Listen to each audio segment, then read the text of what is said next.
New life, weak and scrawny, and a question. So first, new life.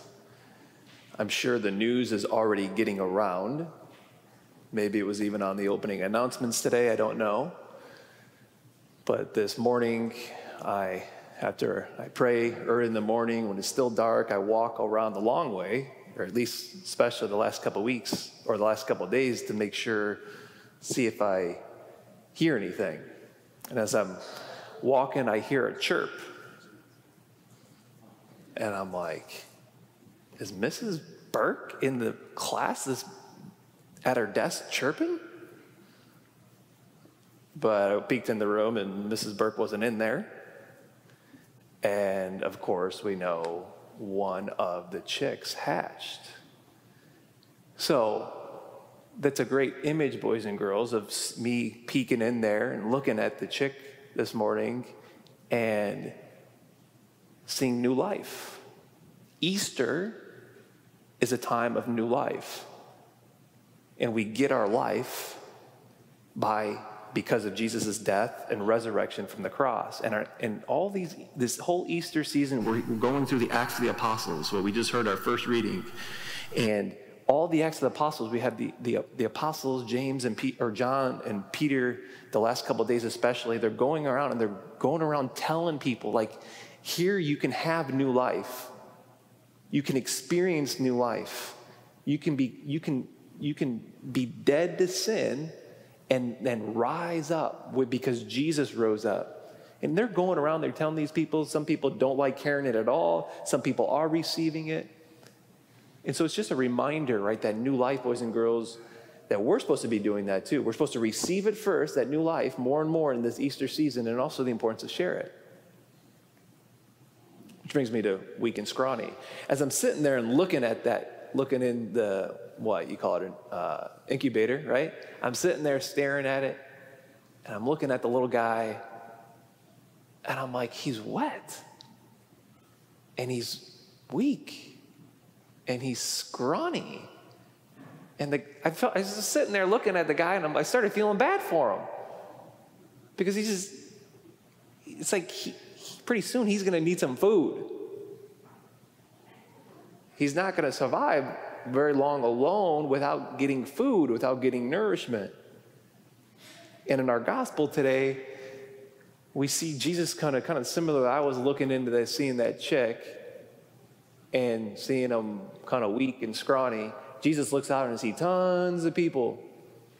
And he kind of just, he feels, his eyes look and he's like, they need help. And people are like, should we send them away to go tell them to go get food because we can't help them? And what does Jesus say? He says, have the people recline. Jesus says, have them rest with me. I will provide for them. I will give them nourishment. And he multiplies the fish and the bread, which is an indication of what he does and gives us of himself in the Eucharist, that we can receive him. And our first graders or second graders were on retreat last night, preparing to receive their first communion here coming up in a month. Which brings me to, lastly, a question. A question for all of us today is to ask ourselves, where do I recline?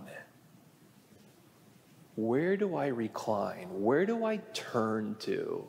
Or what do I turn to receive new life? There's so many things we can turn to receive new life. Mr. Hupp, I know, is a really big Cubs fan like me, and I'm excited about the Cubs right now. I haven't been really paying much attention to them the last couple of years, but they're playing good right now, so I'm a little excited. And I woke up this morning and I'm like, let me see this. Let me check the highlights out. And they lost. But I kind of was turning to them to receive life. And I'm like, oh yeah, that's right. I can't turn to the Cubs to receive life. Even if they were to win this morning or last night. Where do I recline?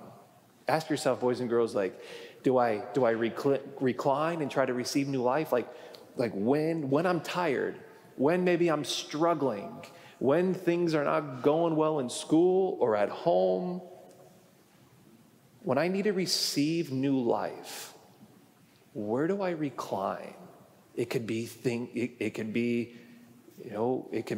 like video games, turn to video games. It can be turned into sports. But Jesus says, those are good things, but remember to receive full life.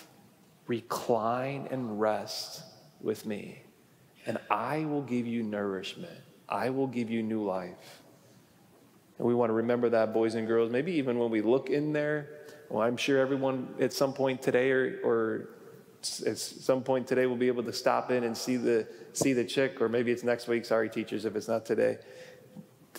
When you look in there and you see the new life, you see the chicks, you want to remember, like maybe it's even a prayer of like helping us to turn to the Lord, to recline with him, so that we receive that new life that he wants to give us.